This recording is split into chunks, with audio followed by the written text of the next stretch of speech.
conosco. O 8 de março celebra o Dia das Mulheres, mas mais do que isso, remete às lutas femininas por mais direitos e condições de vida e trabalho. A despeito das conquistas obtidas desde quando a data começou a ser celebrada, lá no início do século XX, as diferenças entre os sexos ainda são enormes, reforçando a importância das lutas por igualdade entre eles. Olá, este é o programa Em Discussão Convida e o papo aqui é mulher brasileira, mulher paulistana. Quem somos? Quais nossas lutas? Como resistir diante de um cenário desigual no Brasil e no estado de São Paulo? As nossas convidadas, as deputadas estaduais do PT, Márcia Lia e Beth Saão. Sejam muito bem-vindas aqui ao nosso programa. O tema, já coloquei claramente aí, 8 de março, Dia Internacional Nosso, das Mulheres. Temos o que comemorar? Como é que está esse cenário nosso aqui em 2019? Deputada Beth Saão, por favor. Bom, primeiramente, obrigada pela oportunidade. E eu acho que nós temos muito pouco. A gente avançou muito, na verdade, né? Nós avançamos muito nas políticas, nos espaços ocupados, mas ainda temos uma longa avenida para percorrer. Primeiro porque a gente tem vivido, neste momento, muitos retrocessos. Estamos experimentando muitos retrocessos. A violência sobre a mulher tem aumentado de uma forma assustadora. Exponencialmente. Apesar das leis que foram implantadas, sobretudo nos últimos 8 anos, 10 anos, mas mesmo assim, as mulheres que são agredidas, as mulheres que são mortas, vem essa incidência, me parece, cada vez maior, e não é me parece, as estatísticas têm demonstrado isso. Por dia, deputada, só reforçando o que a senhora está colocando aqui, por dia, 12 feminicídios são relatados no país. No país. No país. Aqui o estado de São Paulo, que deveria ser um estado, em tese, mais apropriado para se viver com segurança no que diz respeito a mulheres, não é? A gente não tem encontrado isso. Pelo contrário, do início do ano até agora, também houve um aumento de feminicídio aqui no estado de São Paulo. Então, o que nós temos para comemorar? Pelo contrário, esse 8 de março que nós vamos viver é um momento de grandes reflexões. E mais do que isso, de cobrança, de denúncias e de exigir que autoridades competentes possam implementar um conjunto de ações e de políticas públicas capazes de poder atuar nesse sentido para reduzir a incidência da violência sobre as mulheres. E a gente não tem visto isso, porque também você não faz isso sem investimentos. Você precisa de recursos públicos. Quando você vai implantar um programa, quando você vai abrir um projeto para atender especialmente as mulheres vitimizadas, por exemplo, você precisa de recursos públicos. E esses recursos, nós votamos a lei orçamentária no final do ano. Foi uma dificuldade para poder deslocar qualquer migalha para as políticas voltadas para as mulheres. Então, é uma questão de prioridade. É uma questão de sensibilidade de quem governa, mas mais do que isso, as mulheres precisam estar mobilizadas para poder cobrar de quem é de direito aquilo que, de fato, poderá atendê-las e protegê-las, né? Acho que são políticas que também sejam capazes de amparar, de cuidar e de proteger as mulheres que são vítimas da violência. Daqui a pouquinho eu quero entrar um pouquinho no escopo que a senhora falou aí de verba. Dinheiro público para que campanhas, enfim, movimentos, ações, legislações sejam realmente formalizadas e que venham à prática, né? Falar um pouquinho de emenda, se dá para num caso ou outro ter emenda, e se essa emenda é fixa. Emenda, quando eu falo, gente, é dinheiro, tá? Se dá para ter um dinheiro extra que não estava previsto no orçamento, daqui a pouquinho a gente volta a falar disso daqui. Sim. Essa é uma casa de leis, mas mais do que ser uma casa de leis e de fiscalização, é a casa que vota o orçamento para o ano.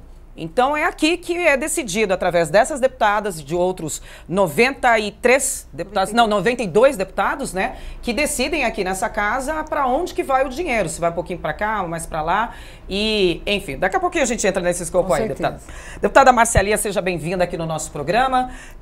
Perguntei para a deputada Beth Saão, e vou fazer a mesma pergunta para a senhora. Como é que está o cenário, o mapa da mulher no Brasil, no estado de São Paulo, talvez no mundo mesmo, né? Que eu acho que a gente vai minimizando, não minimizando o espaço da mulher, mas tem um espaço macro, um espaço micro. Como é que tá a gente aqui no estado de São Paulo? Mulher, tá bem? Bom, primeiro cumprimentar você, agradecer aí ao a equipe do programa pelo convite que nos fez. Nós é que agradecemos. Agradecer também aos telespectadores que estão assistindo ao nosso programa. Eu acho que esse debate é fundamental. A gente, na minha visão, se a gente for olhar historicamente, as mulheres vinham num crescendo, porque a gente tinha conseguido, né, eleger uma mulher presidente da República, a gente tinha uma Secretaria Nacional de Políticas para as Mulheres, onde a gente avançou em muita coisa, né? Óbvio que não era aquilo que a gente desejava, mas tinha muito sendo construído. E é tudo um processo. Então, durante esse processo, a gente conseguiu algumas conquistas. Mas nós mulheres, e nós os movimentos de mulheres, tanto do país quanto do estado de São Paulo, estamos vendo um grande retrocesso nesse momento, porque quando você perde a titularidade de uma Secretaria Nacional de Políticas para as Mulheres, quando você tem uma pessoa colocada no cargo de ministra das mulheres, dos direitos humanos, fazendo todas as considerações que a gente tem visto, inclusive sendo alvo de chacota de uma grande rede de televisão no último domingo, a gente percebe que a situação não é muito boa para nós mulheres, né? Porque a questão da ideologia de gênero sendo discutida para a retirada da escola, dos planos estaduais, a gente vê o retrocesso que tem nas políticas sociais, a gente vê o retrocesso que tem, se nós permitirmos que essa reforma da Previdência seja aprovada, as mulheres serão as grandes prejudicadas nessa reforma da Previdência, os trabalhadores rurais, as trabalhadoras rurais e as mulheres, né? Então, assim, são muitos os retrocessos, né? Quando vem aquela discussão de que menino usa azul, menina usa cor-de-rosa, são coisas absurdas, escola sem partido e tantas outras discussões. Hoje, por exemplo, eu recebi um grupo de mulheres do movimento das mulheres vivendo com HIV. Né? Uma realidade. Então, assim, as especificidades da vida dessas mulheres é um negócio impressionante. E a gente descobriu que só tem pesquisa para verificar, né, para aferir como é que é a vida dos homens. Não temos ninguém fazendo pesquisa e tem uma série de mudanças, inclusive do ponto de vista biológico, do ponto de vista físico, que as mulheres que vivem com HIV têm, assim, no desenrolar dos anos, no passar dos anos, por vírus conta que causa mutação no sistema por conta da medicação, né, forte, sim, que elas são obrigadas para sobreviver, para viver, elas têm que tomar esses medicamentos. Então, assim, a vida da mulher não é fácil, a vida da mulher não é fácil, a vida das mulheres que precisam de uma delegacia de defesa da mulher não é fácil. Acho que a Beth depois vai falar do projeto de lei dela que foi vetado, né? Essas mulheres colocaram num documento, essas mulheres do movimento de Mulheres Vivendo com HIV, elas colocaram no documento delas, que está até aqui comigo, elas colocaram uma cláusula no debate que elas fizeram da importância de que as mulheres saiam do círculo de violência que elas vivem quando elas são submetidas à violência, e elas são não só discriminadas, sofrem preconceito, como elas também são submetidas à violência. E muitas dessas violências... Ainda em 2019. Ainda em 2019. E elas são obrigadas a viver nesse ciclo de violência, porque elas não têm para onde ir, elas não têm uma casa que as receba, além daquele local onde elas normalmente vivem com as suas famílias.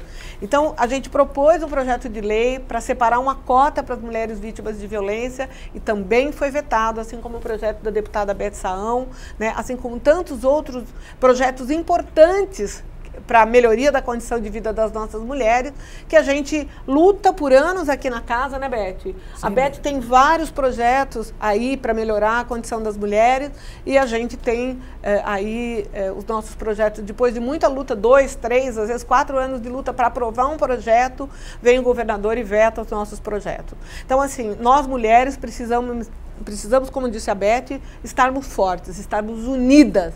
E para isso a gente conseguiu aprovar aqui na casa, e depois a gente vai falar um pouquinho sobre isso. Permanente. A comissão permanente para que os projetos das mulheres, para que os debates das mulheres... Está fresca, né? Acabou de ser aprovada, né? Acabou de ser aprovada. Aprovamos em dezembro, fim de dezembro.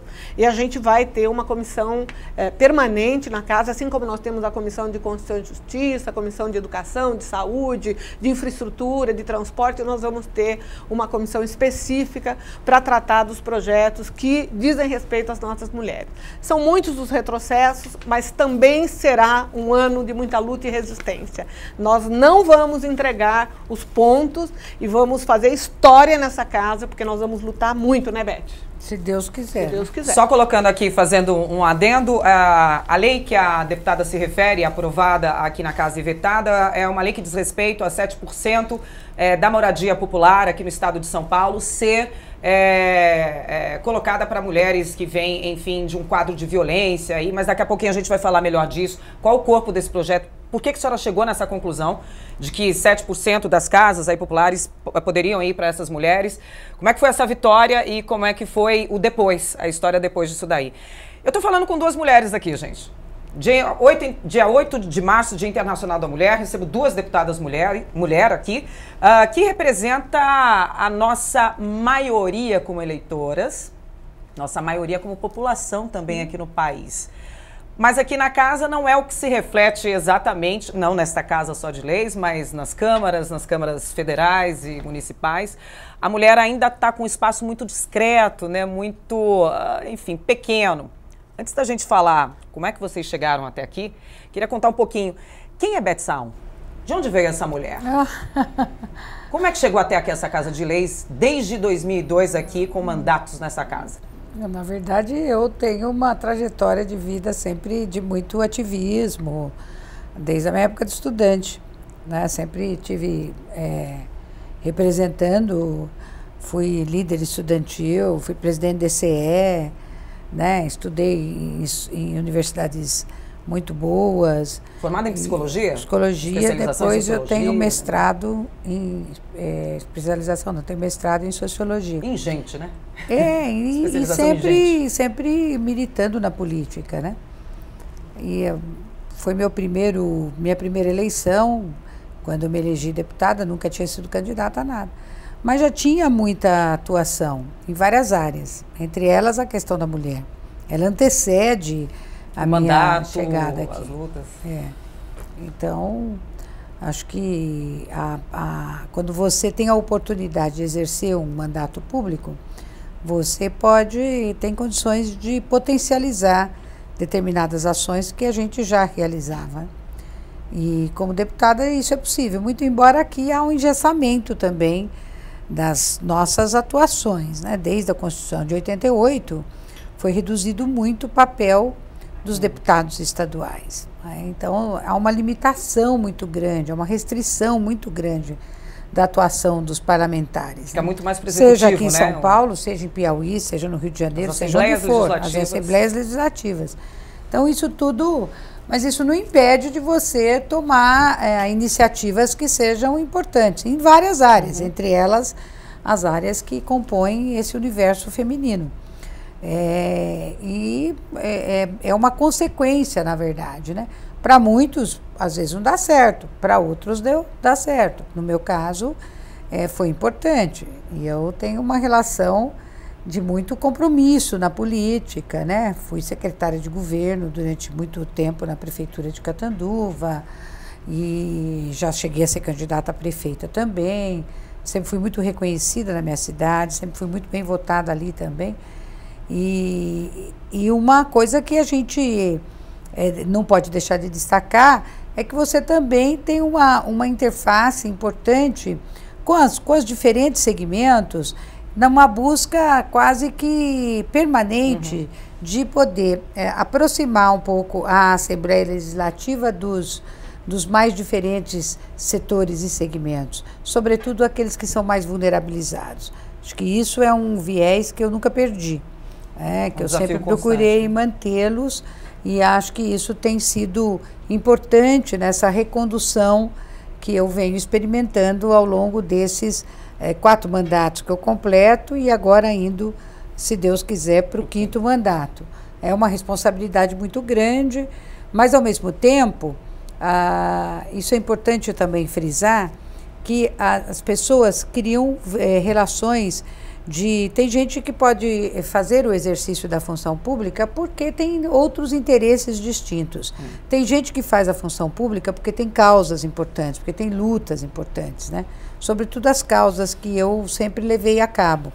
E mais do que isso, tem uma relação de paixão mesmo no exercício dessa função. A gente acompanha de perto diariamente aqui, então, essa paixão. Então, acho que isso nos ajuda, nos motiva, né? Nos estimula, nos incentiva para que a gente continue.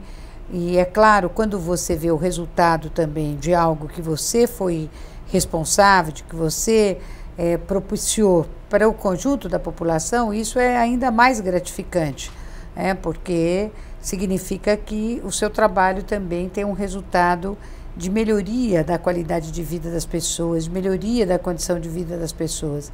E tudo isso forma um quadro, né, que nos mantém vivas, né, muito atuantes, acho, e sem deixar a peteca cair, com todas as dificuldades, com todos os problemas que nós estamos vivenciando hoje. É um momento de arrefecimento, de um conservadorismo muito extremado, não é? De um ódio muito exacerbado, de uma intolerância maior ainda. A gente resiste. Resiste porque a gente acredita que essas coisas são cíclicas, eu espero que sejam. Então há momentos que uma parte da população se deixa levar, às vezes por um discurso fácil, né, por uma proposta muito imediatista, e a vida não é assim, né? A vida ela tem que ser aquilo que a gente busca, ela é dura, ela é difícil, e a gente tem que construir esse processo, né? Tem que construir. Então eu acho que isso é uma bipolaridade, sabe como é que é? E que depois eu espero que as coisas podem voltar ao seu ciclo natural. O ideal é achar o tal do meio termo, né? O bom senso, que é a linha que tênue que todo mundo procura. A democracia pressupõe você conviver com extremos, com diferenças de pensamento, de ações, de comportamentos, etc. Mas quando para você exercer às vezes as suas atividades, você tem que eliminar benefícios da população, você tem que eliminar direitos da população, você tem que deixar de dar garantias que são fundamentais para a vida das pessoas, aí as coisas começam a tomar um outro rumo. E é esse momento que nós estamos vivendo, né, com perda de direitos, com perda de conquistas, mas que a gente tem que fazer um front, né, e tentar ir para esse embate. É um embate duro. Aqui na Assembleia mesmo, no próximo mandato, a gente sabe que teremos uma outra formatação, teremos uma nova conjuntura, mas isso nos dá ainda mais força para que a gente se renove, né?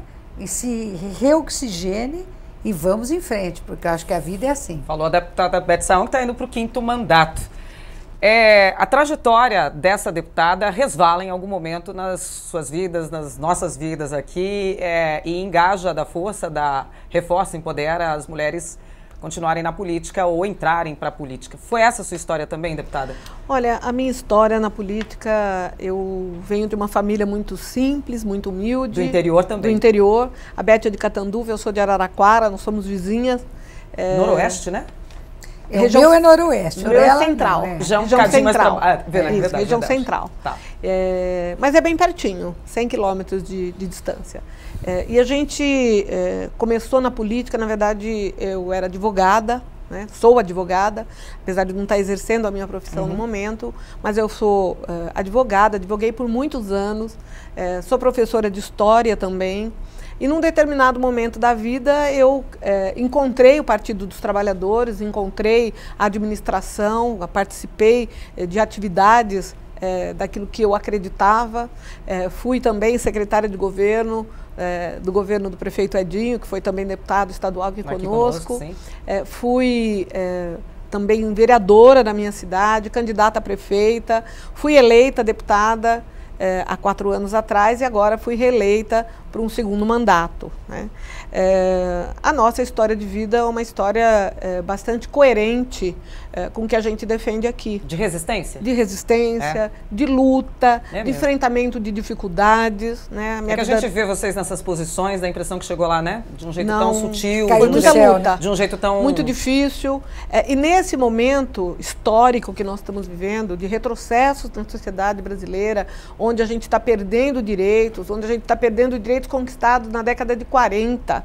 Né? Se a gente for avaliar que nós mulheres começamos a ter o direito de voto, o direito de cidadania há 100 anos atrás, há menos de 100 anos, a gente vê como é que ainda, né, a nossa democracia é muito jovem, e retirar parte daquelas conquistas que as mulheres e que o povo brasileiro obteve ao longo de tanto sacrifício, de tanta luta, através do enfrentamento de uma ditadura que nós enfrentamos nesse país, onde muitos morreram porque acreditavam num mundo mais justo, num mundo mais humano, num mundo mais fraterno. E a gente hoje viver e ver que a gente está perdendo aquilo que a gente conquistou. E eu participei dessas conquistas porque a minha trajetória de vida me permitiu isso. Então, é muito difícil para nós, né? Então, eu sou muito entusiasta dos movimentos sociais, eu acredito na construção daquilo que é dialogado, daquilo que é democraticamente colocado para a sociedade. Então, eu penso que nós temos que continuar a nossa luta com os movimentos sociais, com os movimentos de mulheres, com os movimentos dos trabalhadores que lutam para ter dignidade, para sustentar os seus filhos, né? A gente sabe que muitos trabalhadores rurais, com um pedacinho pequeno de terra, poderiam estar fazendo a diferença, porque poderiam estar produzindo alimentos sem agrotóxicos, alimentos sem veneno, e o que a gente está vendo hoje no Brasil é o inverso, né? A gente está vendo subsídios, tem até um debate que está colocado agora no governo Bolsonaro, que é a questão da retirada dos subsídios para o agronegócio. O agronegócio depende 100% dos subsídios, ou seja, do nosso dinheiro, do nosso suor, para que ele seja sustentado. Para que ele exista. Né? Então eles estão, mas o trabalhador rural não. O coitadinho, ele tem que se virar nos 30 para poder produzir. Mas o agronegócio, se eles perderem todas aquelas mamatas que eles têm com o governo federal, né, e tem lá uma briga posta no governo, o Paulo Guedes quer tirar, tirou o subsídio do leite, parece que hoje o presidente Bolsonaro disse que vai voltar, porque o leite produzido na Europa, produzido em outros países, em outros continentes, eles têm subsídios lá. Aqui os nossos produtores não têm subsídios, então seria desleal com os nossos produtores, seria desleal com as pessoas que produzem alimentos, a retirada desses subsídios que estão sendo discutidos. Então, é um governo, na verdade, que além de todos os retrocessos sociais, a gente percebe que economicamente também o Brasil terá muitos prejuízos, né? E nós mulheres seremos as grandes prejudicadas nessa situação. Inclusive, também, é importante que a gente diga que essa história de armar a população vai refletir, a Beth falou muito, né, do aumento do feminicídio, porque seremos nós mulheres que morreremos em maior quantidade, que seremos mais vítimas de violência, que seremos mais vítimas do desespero de muitos desses homens que vão ficar aí à mercê de poder ter um revólver, de poder ter 3, 4 revólveres, e aí nós seremos as grandes vítimas desse processo de armamento da população brasileira. Então tem um monte de coisa que a gente precisa discutir, que a gente precisa com muita calma, tirar uma estratégia para a gente poder enfrentar esse momento de retrocesso. Então vamos discutir isso daí. A gente ainda tem mais um bloco aqui. Esse bloco a gente está começando a encerrar. Eu ia até começar uma nova discussão aqui. Vou deixar no ar. Delegacias 24 horas. Finais de semana funcionando. Delegacias da mulher funcionando. Projeto aqui da deputada Beth Saão, que eu quero saber como é que está essa situação aí. A gente está falando da mulher, delegacia, 24 horas, mulher. E queria saber também mais sobre essa comissão permanente aqui da casa, em defesa das mulheres. O que muda com a reforma da Previdência para nós, mulheres? Muda alguma coisa? Você sabe o que é BPC? Já ouviu falar disso daí? A gente vai falar daqui a pouquinho o que é BPC. E também vamos saber sobre essa lei que foi aprovada aí das mulheres, que poderiam ter 7% aí das casas populares para elas, mas que parece que não foi para frente. Não. Pausa para um rápido intervalo, gente. A gente volta daqui a pouquinho, não sai daí.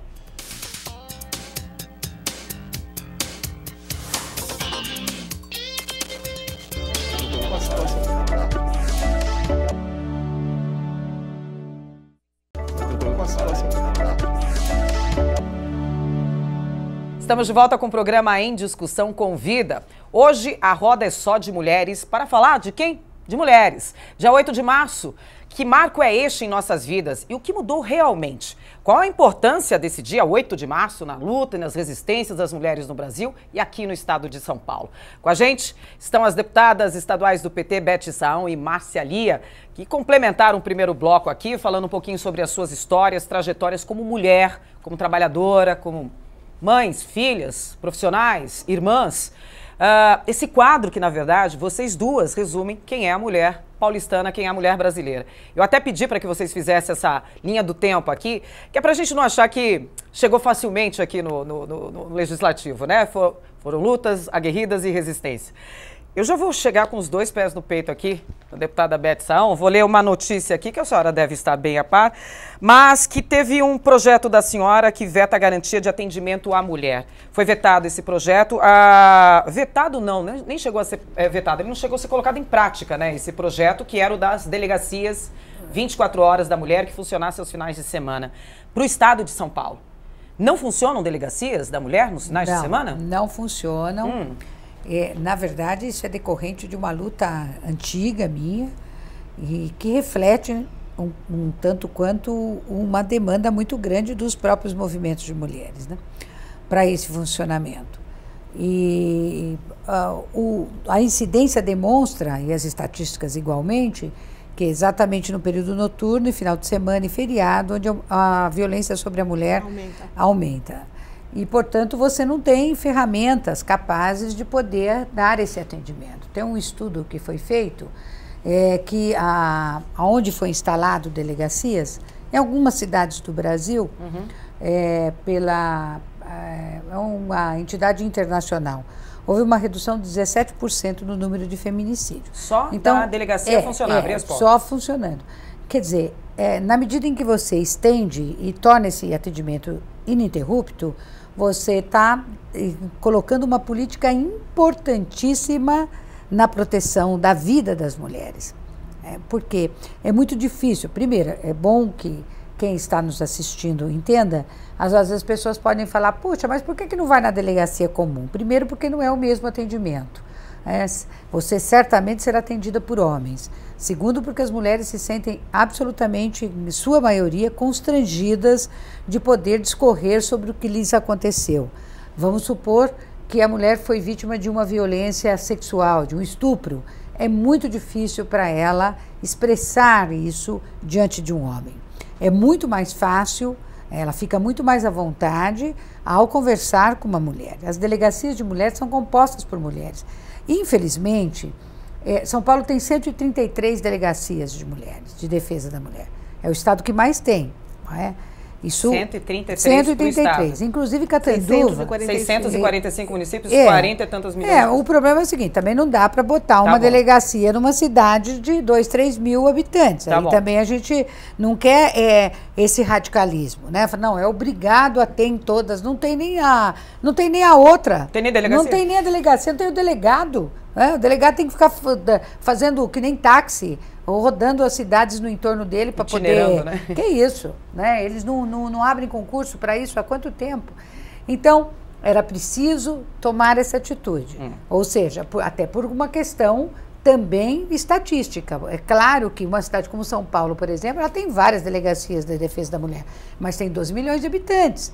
Não é? Sim. A minha cidade tem 120 mil habitantes. Uma delegacia lá, ela é suficiente. Só que ela precisa funcionar de manhã, de tarde, de noite, de madrugada, sábado, domingo e feriados. Porque crime não tem hora para acontecer. Aí o que aconteceu? Foi aprovado aqui pelos 94 deputados. Vai para o Dória, que está chegando agora, o que ele faz? Ele mantém as mesmas práticas autoritárias que já caracterizaram os governos tucanos anteriores, seja o Serra, seja o Alckmin, seja qualquer que for outro, que sempre vetaram projetos desta casa.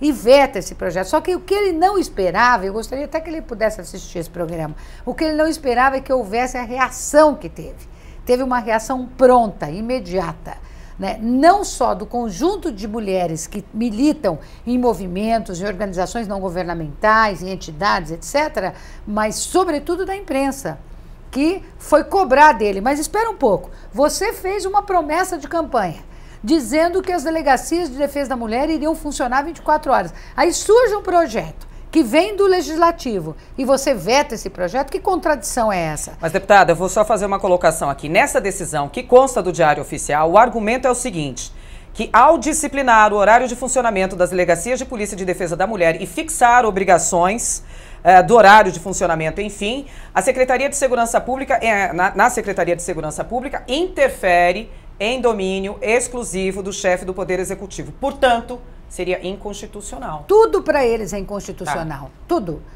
Todos os projetos que eles vetam, e eles vetam desenho. Eu tenho uma coleção de vetos aqui. Imagina você, em 4 mandatos tem coleção de vetos.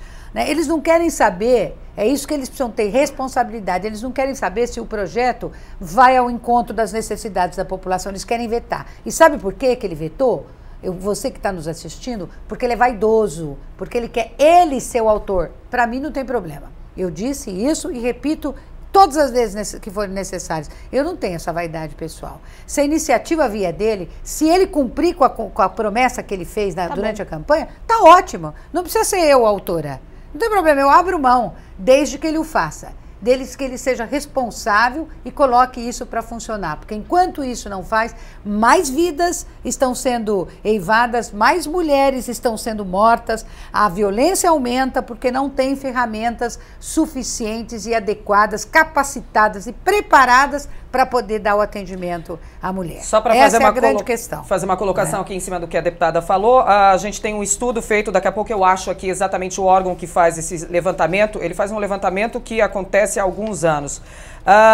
Em relação às mulheres aqui da capital, tá, gente? Eu não tenho um estudo levantado em mãos do estado de São Paulo, mas aqui na capital... Olha, desculpe-me te interromper. É do Banco Mundial. O Banco Mundial fez uma pesquisa em 2.000 municípios brasileiros. 2.000 municípios. Com a presença da delegacia da mulher, teve uma redução na violência de 17%. Não é pouca coisa. Só endossando aqui o que a deputada falou, num mapa, num cenário aqui da mulher na capital, na cidade de São Paulo, dá conta de que as mulheres que moram nos extremos da cidade, extremo leste, extremo sul da cidade, são as áreas mais pobres, menos favorecidas, enfim, que nós já conhecemos esse cenário, elas sofrem um tipo de violência 180 vezes mais do que uma mulher, por exemplo, que more no Jardim Paulista. Esse quadro se transfere para outras searas da vida da mulher, que não só é a da violência, pode ser do emprego também, da diferença social, da diferença de salários.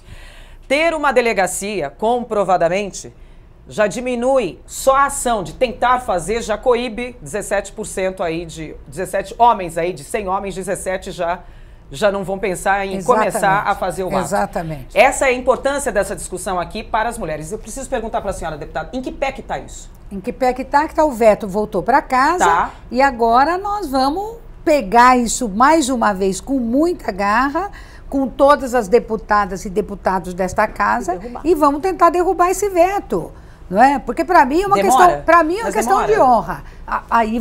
Aí vai ser depender das negociações que a gente vai fazer com o presidente. Você sabe que a casa tem um regime mais presidencialista. Quem pauta, por mais que você tenha colégio de líderes, vai lá os líderes, discutem, etc. Mas é uma decisão final do presidente. Então eu espero que, se não entrar nessa legislatura que está se finalizando, mas que entre pelo menos na próxima, porque sinceramente, o povo quer prazo, né? Eu não vou dormir sossegada enquanto isso não acontecer. Né? Porque a gente tem convicção, e todos os números e os estudos demonstram isso, de que a presença da delegacia é um instrumento importante. Ele não é o único, Precisa muito mais coisa, mas ele é importantíssimo nessa luta contra a violência. Até porque a mulher não tem hora para apanhar, né, gente? Não é de segunda a sexta, de horário comercial, exato, né? Exato. Não é uma empresa assim, agora pode começar a apanhar, agora tem delegacia aberta, agora não. Tem um projeto vetado da senhora, uma lei aprovada, vetada da senhora também, né, deputada? A gente estava falando aí das moradias populares do governo, que nós sabemos, conhecemos aí, 7% seriam destinadas para as mulheres vítimas aí de violência. Por que destinadas para mulheres vítimas de violência? De onde surgiu esse estudo para chegar a essa conclusão? E o que aconteceu para ser vetado também, deputada? Bom, na minha experiência pessoal, profissional, no tempo que eu advoguei, eu fiz muito direito de família, né? Eu advoguei muito para as mulheres. Então, eu vivenciava essa situação da violência das mulheres dentro da casa onde elas viviam. E muitas dessas mulheres, elas não conseguiam sair daquela situação, daquele status de violência que ela denunciava e continuava morando no mesmo porque lugar, sob o mesmo endereço que o agressor conhecia. Ela dizia, como que eu vou sair daqui se eu não tenho trabalho, eu não tenho comida, eu tenho 3, 4 filhos, né? Então ela apanhava, sentença de morte. Ela apanhava, mas ela continuava dentro daquela casa porque ela tinha que dar um lar para os seus filhos, um abrigo da chuva, do vento, do frio, da noite, e ela tinha muitas vezes que dar o alimento e isso ela tinha garantido ali. Então, essa experiência profissional, né, fez com que a gente tivesse assim, momentos de muita preocupação, porque a mulher não conseguia a sua autonomia para ela poder sair daquela situação e ter aí um trabalho, ter dignidade, ter sua autoestima recuperada e enfrentar essa situação. Então, na nossa experiência enquanto vereadora também, a gente pôde conviver com muitas dessas situações, com muitas mulheres nessas condições, né? E a gente entendeu que se a gente tiver nos programas habitacionais, nos programas sociais, se a gente tiver uma forma de que, é lógico que tem critério, tem que ter boletim de ocorrência, tem que comprovar a situação de violência, tem que comprovar a situação de vulnerabilidade. A lei não é para qualquer um, porque senão vai formar fila. Né? Então tem todos os critérios estabelecidos. A lei não é inconstitucional. Né? Antes que você me diga que um dos fundamentos é a inconstitucionalidade, porque como bem disse a Beth, tudo é inconstitucional. Né? Como não tem argumento, o argumento é inconstitucional. Então, não é verdade. A gente argumenta muitas coisas aqui no plenário de que projetos de lei que a gente muitas vezes entende que sejam inconstitucionais. Aí a gente entra com representação, a gente entra com arguição de inconstitucionalidade. A nossa assessoria faz muito isso, muitas vezes. E o nosso projeto, ele é absolutamente constitucional, não tem vício de competência, e nós queríamos destinar 7% das casas que fossem construídas pelo Minha Casa Minha Vida, pelo Casa Paulista, pelo CDHU, pela Coab, por todos os sistemas de construção de moradias populares, que 7% fosse para essas mulheres. Conseguiram? Nós conseguimos, aprovamos o projeto, nós debatemos esse projeto muitas vezes com o deputado Barros Munhoz, que disse para mim várias vezes, o projeto é muito bom, deputada, nós vamos aprovar esse projeto. A gente conseguiu aprovar, era para ele ter sido aprovado em 2017, aí teve lá alguns ajustes para fazer, passamos para 2018, aprovamos em 2018, o que aconteceu? O Dória chegou no mesmo diapasão aí da deputada Beth Saão, do projeto da Beth, que é fundamental, né? Eu sou aí defensora de que a gente tenha as delegacias de defesa da mulher 24 horas funcionando, né? Acho que a gente precisa ter estrutura melhor nas delegacias de polícia, muitas vezes não tem delegado, muitas vezes não tem equipamentos, não tem perícia, não tem auxiliar de necrópsia. Não tem funcionário. Não tem. Não tem. E as prefeituras dos municípios, eu sei porque eu fui secretária do governo e lá a gente tinha que pagar os aluguéis, a gente pagava alimentação, muitas vezes a gente pagava a manutenção dos veículos da polícia e o Estado, a gente sabe que o Estado de São Paulo é o Estado mais rico dessa nação. Então, assim, é uma vergonha o que a gente vive nas delegacias, é uma vergonha e a gente tem muita gente nas filas de concurso que passaram no concurso, que se dedicaram anos e anos de estudo, passaram no concurso, caduca os concursos e o governo não chama. E o governo promete, nas campanhas eleitorais, eu vou contratar, eu vou chamar perito, eu vou chamar delegado, eu vou chamar médico legista. tudo conversa mole, não chama. Acabou a eleição, parece que ele põe uma pedra em cima daquilo que ele prometeu e ele não cumpre as promessas de campanha. Então, esse projeto também está vetado? Está vetado e nós vamos lutar muito. Vou perguntar que pé que está, na luta. Na luta. Nós vamos lutar. Está no gerúndio, lutando. Inclusive no Colégio de Líderes ontem, já começamos um debate da importância de que a gente traga alguns projetos para que a gente derrube esses vetos. Então, nós vamos batalhar. Eu sei que a Beth vai me ajudar e eu vou ajudar a Beth para que a gente possa derrubar os vetos dos 2 projetos. A gente tem 10 minutos só mais de programa. Tá passando rápido, gente. A gente abordou alguns temas aqui. Eu não vou conseguir explorar todos, mas eu preciso entrar num que eu chamei aí no bloco anterior, sobre a reforma da Previdência, que as deputadas estão falando aqui. Algo que está iminente para acontecer, daqui a pouco vai acontecer e vai atingir cada um dos brasileiros aqui, mesmo os que ainda não pensam em Previdência, vai ser atingido daqui a pouco, no futuro.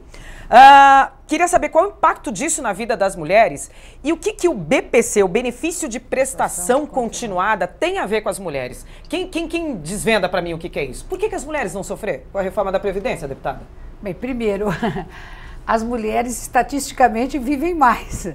Né? Tem muitas mulheres que não têm nenhum rendimento. O benefício de prestação continuada, ele vem exatamente para isso, para dar para essas mulheres uma renda de um salário mínimo para viver com o mínimo de dignidade. Idosos tem muito, exato. Né? Enfim, às vezes o marido morre, o companheiro morre, às vezes a mulher não se casou, enfim.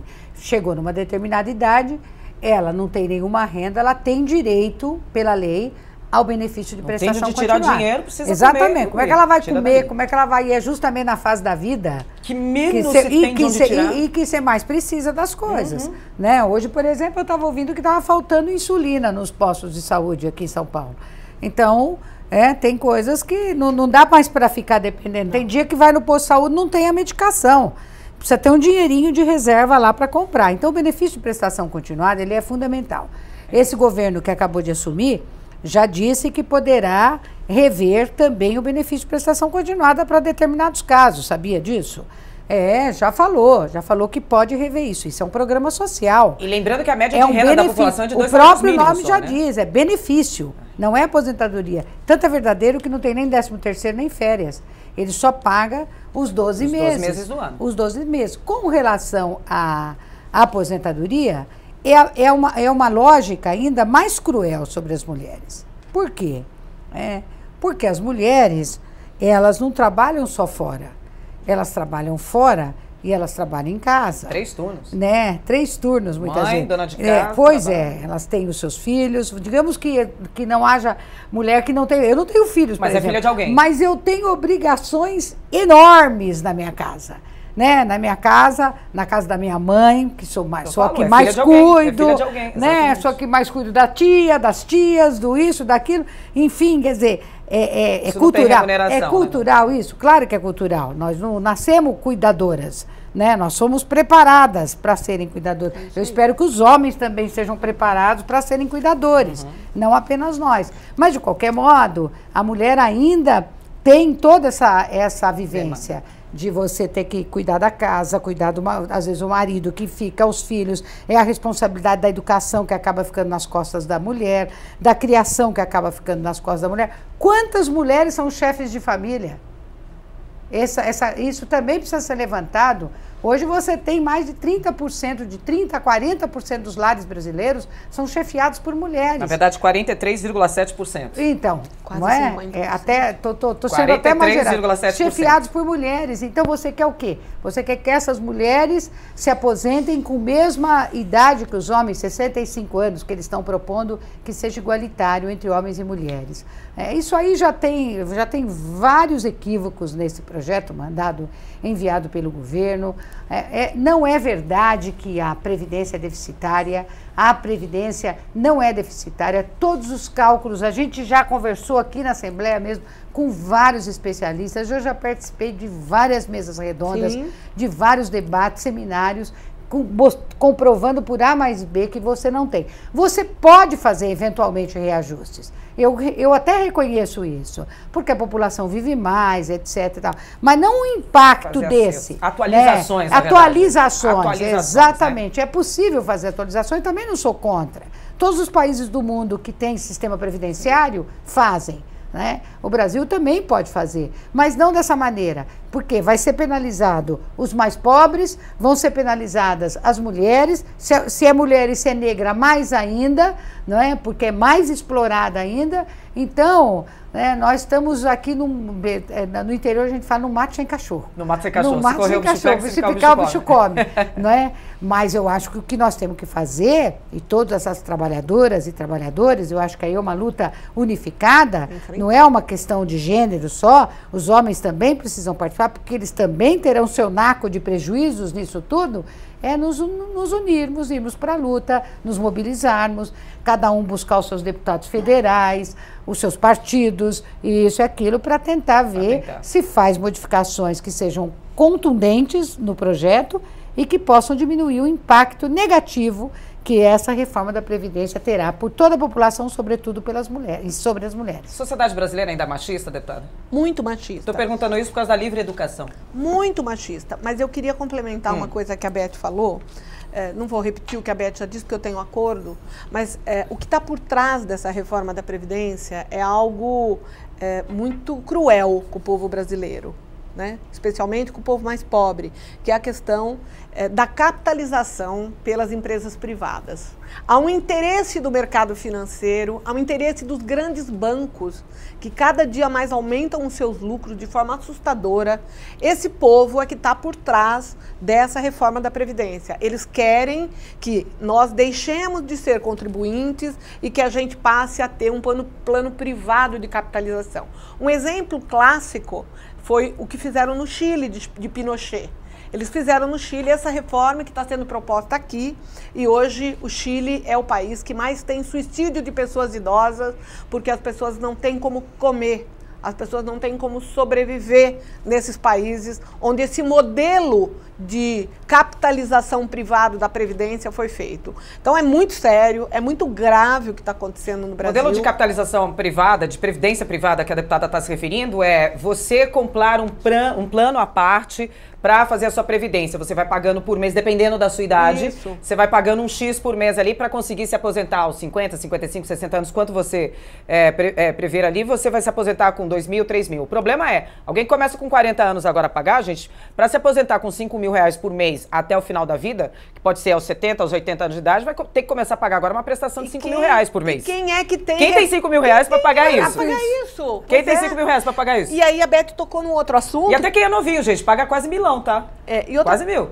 E outra coisa que a Beth tocou, que é importante a gente conversar sobre isso aqui, que a Previdência não é deficitária. Se fosse, o Paulo Guedes não teria, anteontem, dia 9, expedido um decreto tirando 600 bilhões de reais da Previdência Social. Onde é que ele achou 600 bilhões de reais na Previdência Social? Quer dizer, então, ela não é deficitária. Todos os estudos que foram feitos, inclusive pela CPI da Previdência, lá no Congresso Nacional, aferiu que a Previdência é superavitária, ou seja, ela é positiva, ela não é negativa. O problema é que o recurso é retirado e muitas vezes a população sequer fica sabendo. Então, os mais pobres pagando para que os banqueiros fiquem cada vez mais ricos. Porque esses 600 bilhões que foram tirados da Previdência vão para pagar dívidas do governo. E a maior parte dessas dívidas, prestem bem atenção, é de juros para bancos.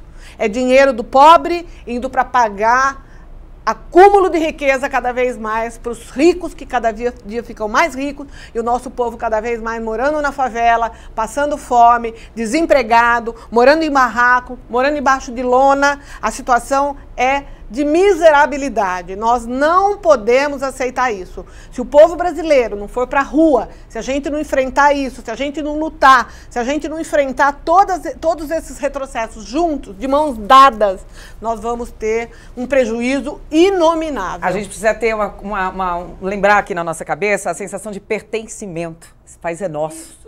Não é dele ou dela, da Maria do João, Brasil. É da Silvia, da Beth, da Márcia. Esse país é nosso, gente. A gente precisa não deixar essa peteca cair e resistir, lutar, conquistar, conversar, discutir e principalmente fazer a nossa parte aqui da TV LS, por exemplo, que é trazer essa discussão aqui para os nossos estúdios, chegando na casa de cada um aí dos 645 municípios de São Paulo e levando os pensamentos das nossas deputadas, dos nossos deputados que estão aqui para votar a nosso favor.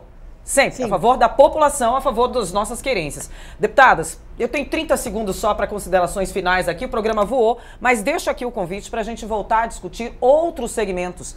A educação da mulher, como é que está? Mulher na cultura, mulher na educação, previdência, vamos voltar a falar só dela. E as leis trabalhistas, o que mudou aí para a gente? 13º, férias, vamos ter, não vamos ter? Como é que fica tudo isso daí? Considerações finais, por favor, deputada Beth Sal. Bom, primeiro agradecer a todos vocês, sobretudo quem está nos assistindo, dizer que a gente tem que estar sempre à disposição. Vamos continuar nas nossas lutas, as nossas convicções.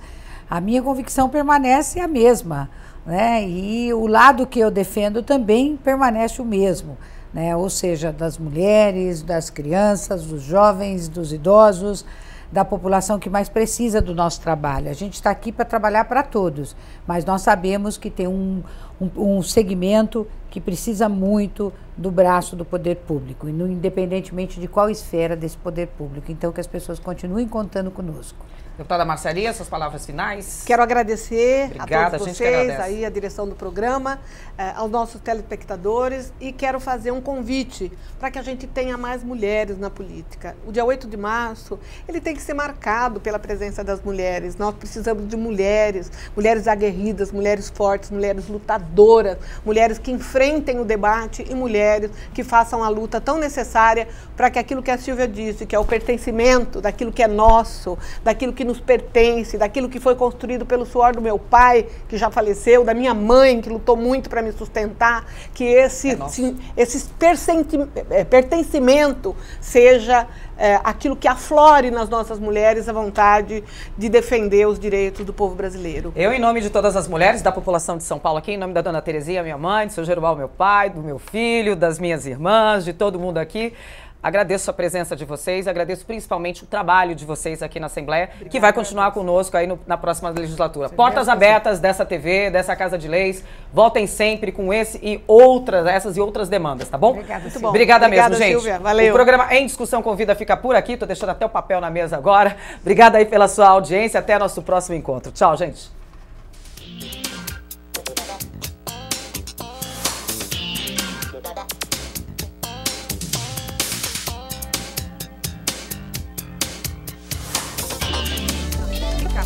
Vale a pena. Eu tô com a situação.